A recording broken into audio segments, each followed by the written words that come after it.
we've done a lot of work also in VCL. We have reworked the MDI architecture. This was a massive effort, way more than it seems from the outside. Because on the outside, we are just making MDI work. It's a significant effort that we did to take care of a number of cases where the underlying Windows platform support for MDI is fairly broken, specifically when you move to a high DPI screen.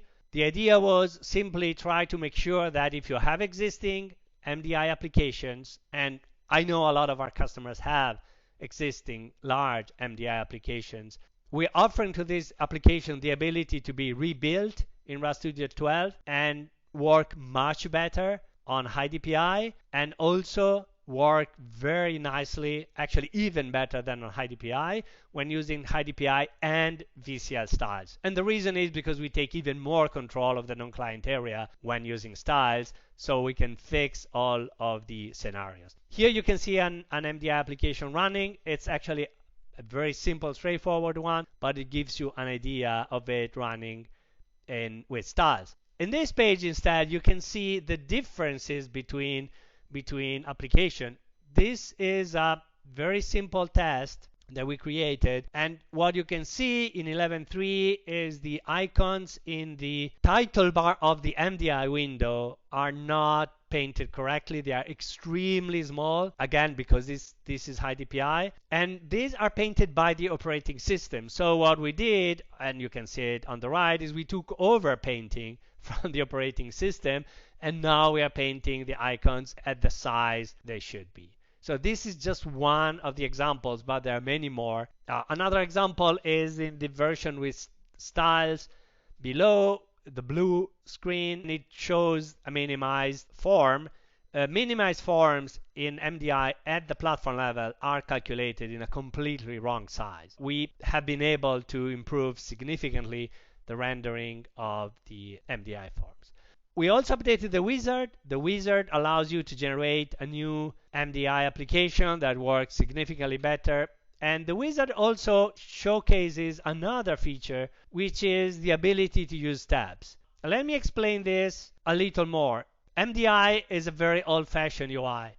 I know a lot of customers still use it. Their customers want to use it. They're used to it for 20 years. Why change? Rather than changing and getting rid of MDI, what we are recommending is not only to adapt MDI with these new cleanup features, but also move towards a tab architecture. And this can be done by mixing MDI and tabs. So this is truly an MDI application, but what it adds is a tab component that is automatically displaying a tab for each of the active windows. This is a sort of a hybrid scenario, mixing MDI and a tab architecture. Of course, what you can aim for over time is get rid of the separate resizable windows within the tabs and go for child windows that take the full screen, and so move towards a full tab architecture.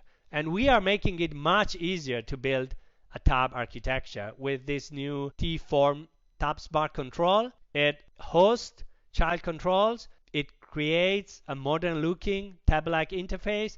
It's something a lot of developers had already implemented on their own, but now it is out of the box in VCL, easily available, very flexible, powerful, and easy to customize because it's based on a very clean and robust underlying architecture, including this iForm Visual Manager interface that is what manages the underlying set of child windows. Let me go quickly through a demo of building an MDI application using the wizard.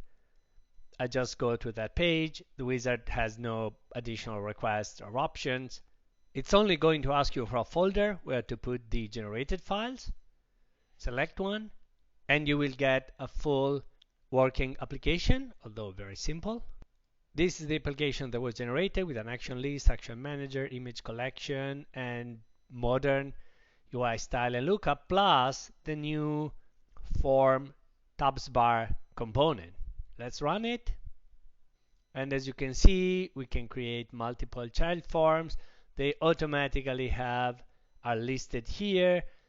If you minimize one of the forms, it is hidden to obtain a nicer graphic. That was the default the platform does by default, and you can see that the matching element here is grayed out. Of course, you can close items from here. You can reposition the sequence.